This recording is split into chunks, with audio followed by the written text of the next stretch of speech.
my name is Soumya Srivastava, and I'm a structures engineer here at SpaceX. I'll be your host for today's Starlink mission set to lift off from Space Launch Complex 40 at Cape Canaveral, Florida, on board the Falcon 9 rocket you see there right on your screen.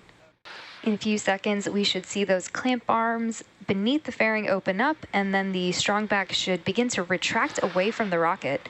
Strongback retract has started. The strongback is also called the transport erector, or TE, which is how we break over the vehicle from horizontal to vertical and how we route electrical connections and propellant to the vehicle before liftoff. You can see those clamp arms opening up slowly. And in a couple seconds, that strongback will begin to recline and pull away from the Falcon 9.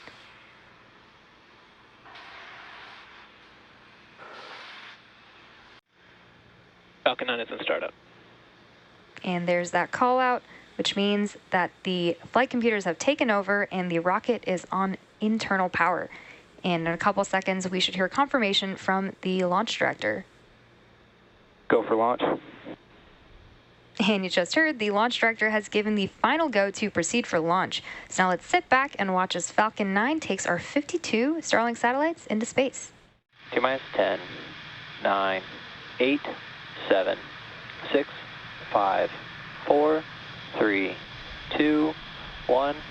Ignition, engines full power, and lift up of Starlink 5-11. Go Falcon, go Starlink. Falcon 9 is pitching downrange. Stage 1 chamber pressure is nominal.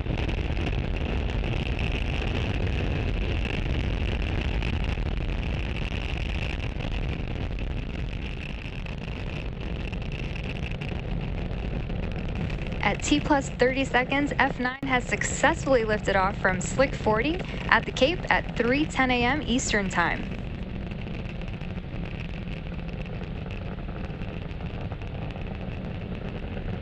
Nominal power and telemetry.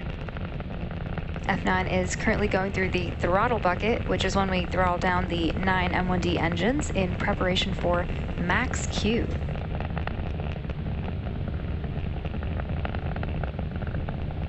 Falcon 9 is supersonic. You just heard that Falcon 9 is supersonic, which means that the vehicle is now traveling faster than the speed of sound.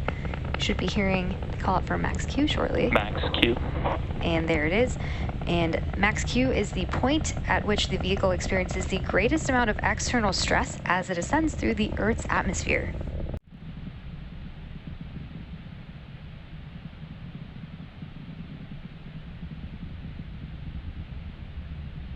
Nico. Stage separation confirmed. And that ignition.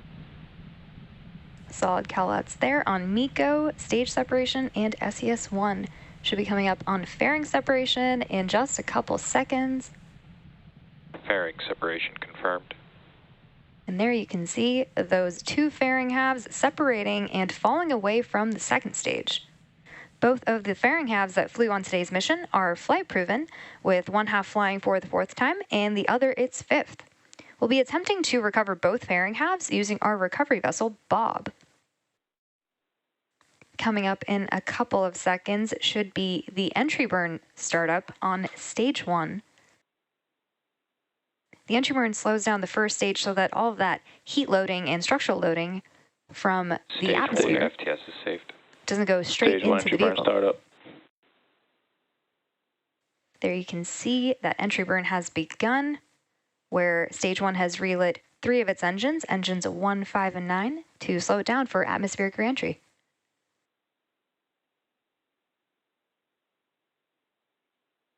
Stage 2 FTS is saved.